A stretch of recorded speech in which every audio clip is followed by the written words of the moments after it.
नमस्कार दोस्तों, जय हिंद सभी को। आप सभी जुड़िए, दोस्तों के साथ शेयर करिए। हाँ, कल हमने डिस्कस कर लिया था। हाँ बेटा, कल डिस्कस किया था प्रमेय 6.1 डिस्कस किया था। आज हम प्रमेय 6.2 डिस्कस करेंगे। ये 6.2 प्रमेय है, समझिएगा। 6.2 प्रमेय है। 6.2 प्रमेय को आज हमें पढ़ना है और इस 6.2 प्रमेय में पढ़ने के बाद में यही हमारे दोनों प्रमेय सिलेबस में है। ठीक है, लास्ट ईयर जो है ये वाली प्रमेय आई हुई थी। ठीक है, लास्ट ईयर ये वाली प्रमेय हमारे बोर्ड एग्जाम में आई हुई थी। बच्चों ने किया था या नहीं किया था वो तो पता नहीं, लेकिन फिर भी आप समझिए, क्योंकि ये प्रमेय जो मैं पढ़ा रहा हूँ आपके सिलेबस में 4 प्रमेय हैं और 4 में से एक प्रमेय हर साल आती है। ठीक है, 4 नंबर में, 5 नंबर में, जो भी है। ठीक है, जो भी हायर नंबर होगा उसमें आपके पास ये प्रमेय देखने को मिलेगी। ठीक है, तो चलिए, जब तक आप सब्सक्राइब कर दीजिए, लाइक कर दीजिए। इतनी मेहनत से हम वीडियो बनाते हैं आपके लिए, पढ़ने के लिए, लेकिन आप ना लाइक करते हैं ना सब्सक्राइब करते हैं। ठीक है, बस यूं ही चलता रहता है। तो सब्सक्राइब कर दीजिए, ठीक है, और लाइक कर दीजिए। दोस्तों के साथ शेयर कर देंगे तो और अच्छा रहेगा, और उनको भी कहिए जुड़े वो भी पढ़ें। ठीक है, आगे हम बढ़ते हैं इस टॉपिक को लेकर के। हमसे ये बोला गया है बेटा कि यदि एक रेखा किसी त्रिभुज की 2 भुजाओं को एक ही अनुपात में विभाजित करे, तो ये कह रहा है कि यदि एक रेखा किसी त्रिभुज की 2 भुजाओं को एक ही अनुपात में विभाजित करे, तब क्या होगा? अगर विभाजित करेगा तो क्या होगा? तो वह मतलब जो रेखा की बात हो रही, तो वह तीसरी भुजा के समांतर होती है। यह हमें प्रमेय कहा जा रहा है कि अगर हमें एक रेखा किसी त्रिभुज की 2 भुजाओं को एक ही अनुपात में विभाजित करे, एक ही अनुपात में विभाजित करे, तो वह रेखा तीसरी भुजा के समांतर होती है। यह हमसे प्रश्न में बोला गया है कि अगर त्रिभुज की 2 भुजाओं को कोई रेखा, ठीक है, समान अनुपात में विभाजित करे, तो वही रेखा तीसरी भुजा के समांतर होती है। मतलब त्रिभुज की 2 भुजाओं को एक ही अनुपात में कोई रेखा विभाजित करती है। ये प्रमेय में कहा जा रहा है कि यदि एक रेखा त्रिभुज की 2 भुजाओं को एक ही अनुपात में विभाजित करे मतलब आपके पास कर रही है, दे दिया गया है।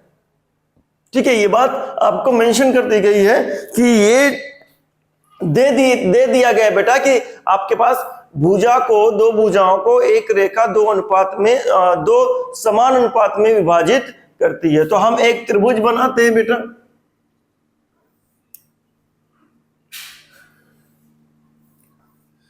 ये एक त्रिभुज बना लिए।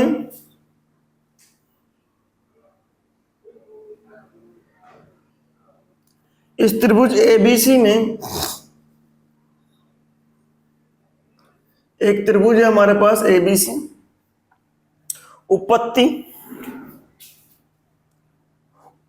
मतलब कोई चीज दी गई है।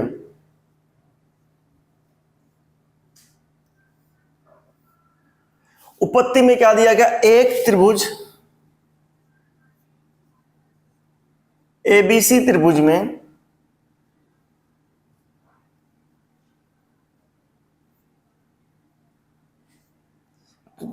में ठीक है, रेखा डीई, ठीक है, रेखा डीई भुजा, 2 भुजाओं को लेना है, ए बी और इसी के बगल वाली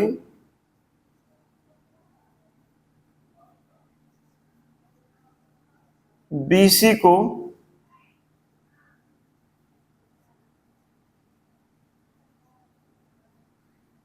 अनुपात में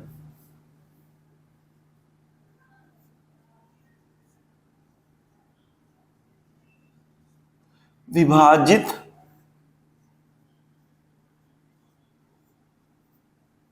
करती है। इसका मतलब अगर हम कोई रेखा लेते हैं AB को और AC को समान अनुपात में विभाजित करती है, अर्थात कह रहा है कि AD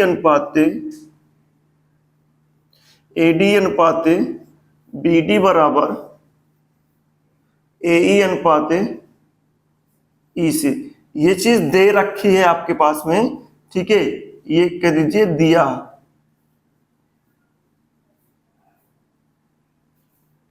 ठीक है, ये बातें आपको मेंशन कर रखी है कि भाई एक कोई रेखा है, अन्य दो भुजाओं को समान अनुपात में क्या कर रही है, विभाजित कर रही है। कोई डाउट नहीं। चलिए, अगर कोई डाउट नहीं है तो हम आगे की तरफ बढ़ते हैं। ठीक है, आगे की तरफ बढ़ते हैं तो यहां पास हमें सिद्ध क्या करना है, ये समझिएगा।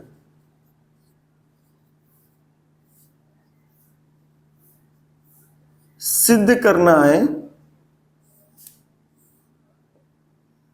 कि आपके पास में सिद्ध करना है कि जो आपके पास DE है, DE समांतर है किसके, BC के। DE समांतर है BC के। एक छोटी सी रचना करना है।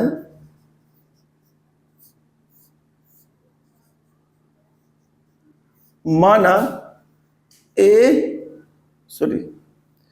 कोई एक रेखा BC के समांतर आप खींचिए, माना, ठीक है। इसको हमें सिद्ध करना है बेटा, ठीक है, कि ये आपके पास में समांतर है, तो इसके थोड़ा सा कंट्रैक्ट लेके चलेंगे आप। मान लेते हैं, माना कि एक DE डैश रेखा है, ठीक है, माना DE डैश समांतर है BC के। रचना कर लीजिए भाई। तो हमने रचना कर लिया, हमने डैश ले लिया, DE डैश, ठीक है। तो रचना करने के बाद में सिद्ध पे आते हैं। सिद्ध क्या कहता है आपके पास में, सिद्ध क्या कहता है कि DE जो है त्रिभुज, या तो सिंबल में इसको डिनोट कर लीजिए, त्रिभुज ABC में DE डैश समांतर है BC के। और कल हमने बात बोली है बेटा, कल ये बात बोली है कि अगर कोई भुजा किसी त्रिभुज की कोई रेखा किसी त्रिभुज की एक भुजा के समांतर है, तो वह रेखा त्रिभुज की अन्य दो भुजाओं को समान अनुपात में विभाजित करती है। अगर DE डैश BC के समांतर है, तो ये वाली भुजा त्रिभुज के अदर दो भुजाओं को समान अनुपात में क्या करेगी, विभाजित करेगी।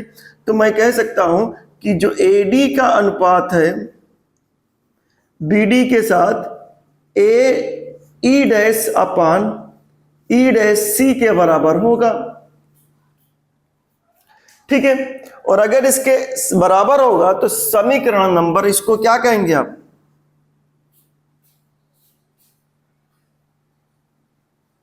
ठीक है, इसको हम BPT कह सकते हैं। कौन सी प्रमेय से, 6.1 की को हम शॉर्ट फॉर्म में BPT कहते हैं, या आप प्रमेय ये भी लिख सकते हैं, प्रमेय 6.1 या थेल्स प्रमेय, ठीक है, आप जो भी लिखना चाहे। तो समीकरण नंबर 1 और 2 को जरा देखिए। समीकरण नंबर 1 और 2 से, समीकरण नंबर 1 का जो ये बायां पक्ष है और 2 का जो बायां पक्ष है, LHS और LHS दोनों क्या है, बराबर है। अगर LHS बराबर है तो RHS भी क्या होगा, बराबर होना चाहिए बेटा। फिर अगर किसी भी पक्ष के एक पक्ष बराबर है, तो जाहिर सी बात है दूसरा पक्ष भी क्या होगा, बराबर होना चाहिए। दूसरा पक्ष भी क्या होना चाहिए, बराबर होना चाहिए, ठीक है, क्लियर है। अब हमको ये दिख रहा है कि AE और EC बराबर AE dash upon E dash C, इसका अनुपात और इसका अनुपात बराबर है। अर्थात AE का EC के साथ अनुपात और AE डैश का E डैश C के साथ अनुपात बराबर है। तो जाहिर से बात है, अगर मैं कहूं कि भाई अगर सपोज दैट इसको मान लेता हूं 3, थोड़ी देर के लिए मान लीजिए, इसको मान लेता हूं 3 सेंटीमीटर, इसको मान लेता हूं 4 सेंटीमीटर और ये है 5 सेंटीमीटर। अब ये मुझे बताना जरा ध्यान से कि भाई AE मतलब 4/5 और AE डैश मतलब 3/5, क्या ये दोनों बराबर होंगे? क्या बिल्कुल नहीं होंगे। 4/5 बड़ा हो जाएगा 3/5 से, तो ये बराबर नहीं होंगे। ये बराबर कब होगा? जब दोनों के अंश बराबर हो जाए। दोनों के अंश बराबर हो तभी बराबर होगा, नहीं तो ऐसा संभव नहीं है बेटा। तो इसको हमें ये नंबर इसलिए लेना पड़ा क्योंकि आपको समझाना है कि AE upon EC is equal to AE dash upon E dash C तभी संभव है बराबर जब E डैश और E दोनों एक ही जगह हो। E डैश और E जो दोनों एक ही जगह हो तभी ये संभव है, नहीं तो संभव नहीं है। ठीक है, यदि E डैश, ठीक है, आगे की तरफ अगर हम देखते हैं, अर्थात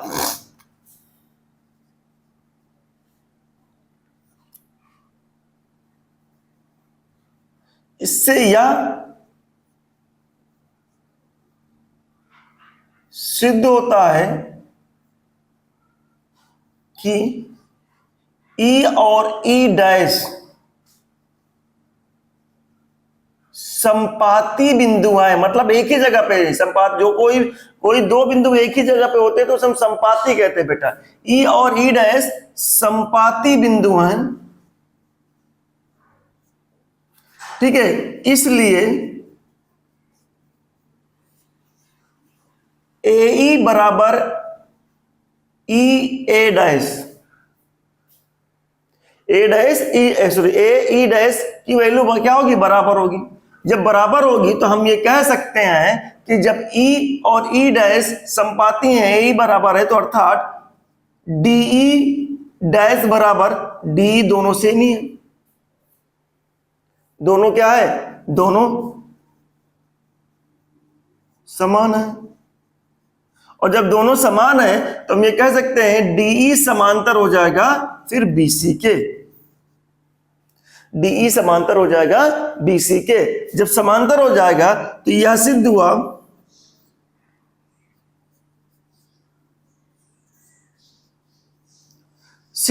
कि क्या सिद्ध हुआ? यह सिद्ध हुआ कि, ठीक है, कोई रेखा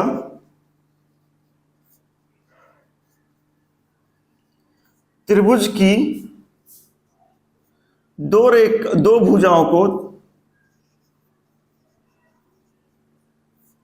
भुजाओं को समान अनुपात में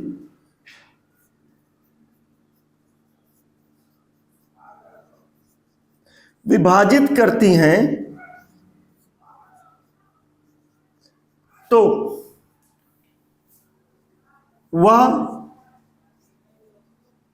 वह रेखा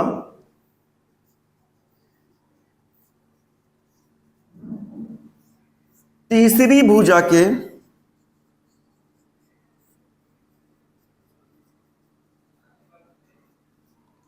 समांतर होगी। ठीक है, ये ध्यान में रखिएगा बेटा, ये सिद्ध होता है आपके पास में। प्रमेय आ चुकी है, लास्ट ईयर आ चुकी है, तो ध्यान रखिएगा इस प्रमेय के बारे में, नहीं तो आप सवाल गलत करके भी आ सकते हैं। ठीक है, आई होप आपको समझ में आया होगा। पॉज करिए वीडियो को, नोट करिए बेटा, फटाफट करिए। उदाहरण नंबर देखिए 1 हम इसका करने जा रहे हैं। उदाहरण नंबर 1 क्या कह रहा है बेटा, समझिएगा। सवाल ये हमारे पास है उदाहरण नंबर 1। इस उदाहरण नंबर 1 पर ध्यान दीजिएगा। इस उदाहरण नंबर 1 में हमसे बोला जा गया है कि बेटा यदि कोई रेखा एक त्रिभुज ABC की भुजाओं AB और AC को क्रमशः D और E पर प्रतिच्छेद करे। कोई रेखा है त्रिभुज ABC की AB और AC भुजा को D और E पर प्रतिच्छेद करे, तो हमें दे रखा D। आकृति दे रखी इसमें, करे तथा भुजा बीसी के समांतर हो, प्रतिच्छेद करे और बीसी के क्या हो, समांतर हो। तो सिद्ध कीजिए कि एडी अनुपाते A B is equal to A E अनुपाते ए सी बराबर होगा आपके पास में। तो आपके पास में चलते हैं, हल करते हैं। फिर हमसे इस सवाल में बोला गया है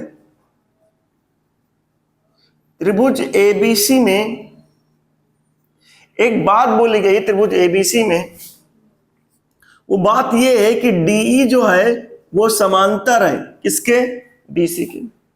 ये बात बोली गई है बेटा कि डीई जो है वो समांतर है बीसी के।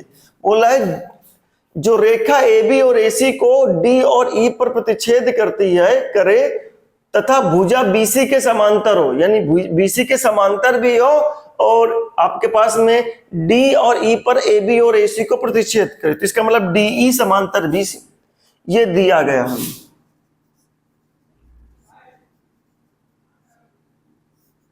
अगर ये बात दी गई है तो त्रिभुज डीई और बीसी, डीई और समांतर बीसी है त्रिभुज एबीसी में, तो हमें प्रमेय 6.1 से, ठीक है, आपके पास में आधारभूत, ठीक है, आपके पास में प्रमेय जो है आपके पास में आधारमुख सम्मुख प्रमेय जो है आपके पास बीपीटी आपके पास में, यानी थेल्स प्रमेय जो है या 6.1 जो आप कह सकते हैं, तो उसकी वजह से अगर देखें हम यहाँ पास उसको जरा देखें तो हमें पता है कि अगर त्रिभुज की किसी एक भुजा के समांतर कोई एक रेखा खींची गई है, वो त्रिभुज की अन्य दो भुजाओं को समांतर समान अनुपात में विभाजित करती है। इसका मतलब अगर ये डीई एबीसी के समांतर है तो डीई जो है AB और AC को समान अनुपात में विभाजित करेगी। तो इसका मतलब AB को AD अनुपाते BD का जो अनुपात होगा AE अनुपाते CE का होगा। ठीक है, ये किसके थ्रू होगा, बीपीटी के, ठीक है, बेसिक प्रोपोर्शनलिटी थ्योरम। ठीक है, अब आधारभूत समानुपाती प्रमेय कह सकते हैं आप, ठीक है, इसको आधारभूत समानुपाती प्रमेय, ठीक है, ये लिख लीजिएगा। एडी अनुपाते BD is equal to A अनुपाते सी, ये बराबर है इसकी वजह से।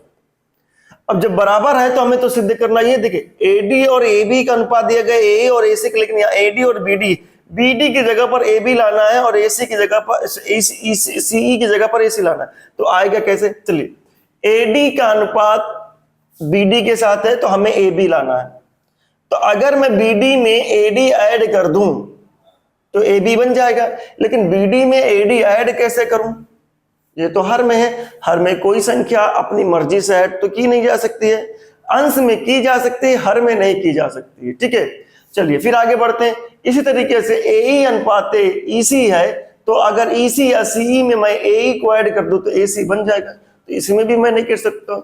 जब मैं इसमें ऐड नहीं कर सकता हूं नीचे हर में, तो इस हर को मैं ऊपर की तरफ लेके जाऊं, क्या ऊपर की तरफ लेके जाओ, व्युत्क्रम कर दूं, व्युत्क्रम क्या कर दूं बेटा, व्युत्क्रम कर दूंगा, तो व्युत्क्रम का मतलब होता है उल्टा लिखना, BD अनुपाते AD हो जाएगा और CE अनुपाते AE। अब फिर मैं BD में, अब अंश में आ गया है, अब BD और CE में दोनों में ऐड कर दूंगा। अब मुझे AD को ऐड करना है BD के साथ, AD को ऐड करना है BD के साथ, तो केवल BD के साथ AD ऐड करना है, तो सामने अगर 1 हो जाए 1, तो AD का 1 में मल्टीप्लाई करके हम BD के साथ जोड़ दे सकते हैं। ठीक है, तो हमने क्या किया, हमें अगर दोनों तरफ एक तरफ करेंगे तो हमें दोनों तरफ करना पड़ेगा, दोनों तरफ, ये खासियत है, जो चीज हमें एक तरफ करना वही दोनों तरफ करनी पड़ेगी। दोनों तरफ एक जोड़ने पर, जैसे हम दोनों तरफ एक जोड़ देंगे बेटा, 1 plus BD अनुपाते AD, 1 plus CE अनुपाते AE, और ध्यानपूर्वक अगर आप देखें इसको तो AD बन जाए AD प्लस BD, AD बन जाए AD प्लस BD, इधर भी CE बन जाए CE प्लस AE बन जाए AE प्लस CE अपान AE। अब AD और BD का सम कितना है, AD और BD का योग कितना है, AB, और AE और CE का योग कितना है, AC। अब हमें तो चाहिए ऊपर AB अनुपात AD नहीं चाहिए, AD अनुपात AB चाहिए, तो फिर से विध कम कर दीजिए,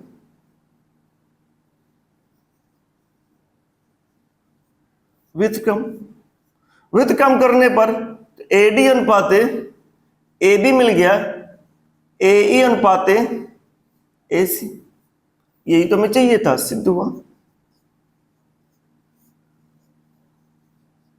सिद्ध हो गया आपके पास में। पॉज करके वीडियो को नोट कर लीजिए बेटा फटाफट। देखिए बेटा उदाहरण नंबर 2 की अगर बात करें, उदाहरण नंबर 2 में हमें आकृति दे रखी है, समलम त्रिभुज के बारे में बोला गया। हम समलम त्रिभुज, वो समलम हम बना लेते हैं, आकृति हमको दे रखी है तो आकृति बना के चलते हैं, ठीक है। यहां हमसे बोला गया A B C और D, इतनी बात हमसे सवाल में बोली गई है, ठीक है। और एक भुजा E और इफ के बारे में बहुत बात हुई। सवाल ये कह रहा है कि ABCD एक समलंब है जिसमें AB समांतर DC है। चलिए, असमांतर भुजाओं AD और BC पर क्रमशः बिंदु E और F इस प्रकार स्थित हैं कि EF भुजा के समांतर है। EF कौन सी भुजा के समांतर है, एक मिनट, EF भुजा AB के समांतर है, ठीक है, AB के समांतर है। दर्शाइए कि AE का अनुपात ED के साथ और BF का अनुपात FC के साथ आपके पास में। चलिए, AB का समांतर BC के साथ दिया गया है, तो AB समांतर DC के साथ हल कर रहे हैं हम, सिद्ध करना है। AD का समांतर DC के साथ दिया गया है। उसके बाद हमें और ही बोला गया है आपके पास में कि E और F इस प्रकार स्थित है, कहां पास, AD और BC पर एक बिंदु E और F इस प्रकार स्थित है कि EF भुजा AB के समांतर है, EF भुजा AB के समांतर है, यह भी दिया गया है। जब ये दोनों बातें दी गई हैं बेटा, तो हमें को पता चल रहा है कि AB DC के समांतर है, EF AB के समांतर है, तो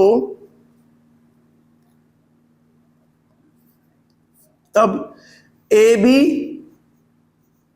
EF के समांतर होगा और DC के भी समांतर होगा, ये बात होगी। मतलब EF भुजा AB के भी समांतर होगी और DC के भी समांतर होगी, इस बात को समझिएगा। अब हमें सिद्ध करना है AE का अनुपात ED के साथ। ये भुजा का अनुपात, ये भुजा का अनुपात बराबर दिखाना है। लेकिन हमने प्रमेय जो पढ़ी हुई है वो त्रिभुज में पढ़ी हुई कि भाई त्रिभुज में भुजाओं का अनुपात बराबर होता है कब, जब कोई रेखा एक भुजा के समांतर खींची जाती है तब ये बराबर होगा। तो यहां तो मुझे त्रिभुज दिया नहीं गया है, तो मैं त्रिभुज बना लेता हूं। तो कैसे बना लो कि मान लेता हूं मैंने जोड़ दिया AC को जोड़ दिया, तो AC वाली लाइन जो है O पर EF को प्रतिच्छेद करती है, ठीक है।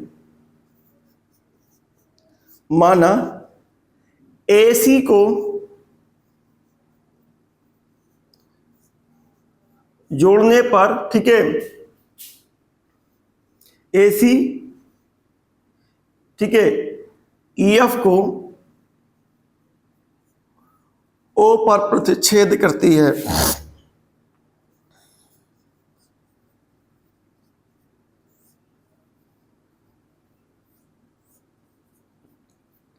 इतनी बात हमको दे रखी है, दे क्या रखी है, हमने बना लिया रचना से।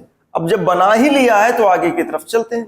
अब हमको त्रिभुज मिल गया, कौन सा त्रिभुज, ADC, एक त्रिभुज ये मिल गया, इसमें ये भुजा आ गई, ये अनुपात मिल जाएगा। और एक त्रिभुज हमको ACB मिल गया जिसमें ये वाला अनुपात आ जाएगा, और दोनों का अनुपात हमको बराबर करना है। मुझे पता है कि इस त्रिभुज में ये अनुपात लाना है और ये भुजा जो है वो दोनों में आ रही है, इस वाले त्रिभुज में भी आ रही है और इस वाले त्रिभुज में आ रही है, तो इसका मतलब ये दोनों में आ रही है तो दोनों में भुजा कॉमन हो जाएगी और ये अनुपात क्या हो जाएगा, बराबर हो जाएगा। चलिए करते हैं। त्रिभुज एडीसी में हमको बोला गया है बेटा ईओ समांतर है डीसी के। क्यों समांतर है? क्योंकि आपके पास में ईएफ समांतर है डीसी के, तभी ईओ समांतर है डीसी के। अगर ये समांतर है डीसी के तो मुझे पता है कि आपके पास में भुजाओं का अनुपात क्या होगा, बराबर होगा। भुजा कौन सी हो जाएगी, एई अनुपाते ईडी और एओ अनुपाते ओसी, समीकरण नंबर 1। बीपीटी, ठीक है, आधारभूत समानुपाती प्रमेय। आगे की तरफ इसी प्रकार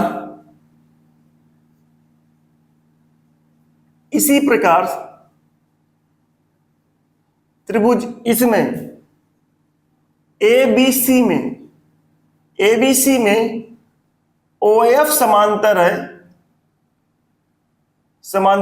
एबी के। क्यों समांतर है? क्योंकि ईएफ समांतर है एबी के, ठीक है। जो भुजा समांतर होगी उसके जो पार्ट हैं वो भी क्या होते हैं, समांतर होते हैं। अगर ओएफ समांतर है एबी के तो इसका मतलब ईएफ समांतर एबी के, तो ओएफ समांतर होगा एबी के। तो हम देखते हैं, देखिए हमेशा अनुपात समांतर भुजा समांतर रेखा के सामने वाले शीर्ष से लिया जाता है। अगर ये दो समांतर रेखा है तो इसके सामने वाला शीर्ष ही है, इससे लिया जाएगा। तो हम लिखेंगे एफसी अनुपाते BF is equal to OC अनुपाते एओ, ठीक है, ये हो जाएगा। अगर ये हो जाएगा तो ये भी वही चीज है, बीपीटी 6.1 प्रमेय। आप लिख सकते हैं 6.1, अगर बीपीटी नहीं है 6.1 लिख दीजिए, प्रमेय 6.1।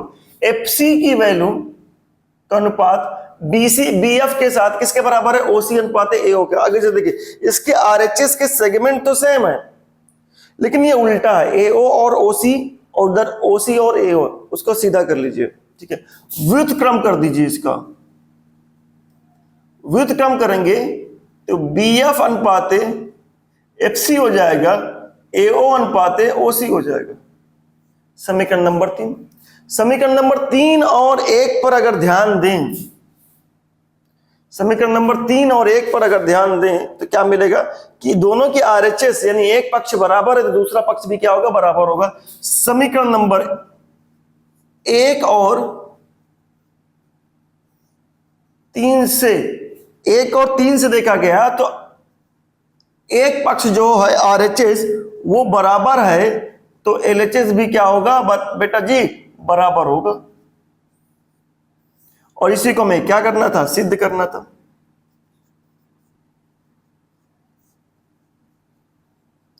सिद्ध हुआ बेटा जी, ठीक है। पॉज करिए वीडियो को, नोट कर लीजिए बेटा, कल मिलते हैं। बस यहीं तक, उदाहरण 2 हो गया, और भी करते हैं। उदाहरण पूरा करेंगे आपके पास में, टेंशन मत लीजिए, सारा कंप्लीट करा देंगे आपके पास में। स्टार्ट करें हैं तो आपका पूरा सिलेबस कंप्लीट करा देंगे। पॉज करिए वीडियो को, नोट कर लीजिए, फटाफट करिए, कल मिलेंगे हम।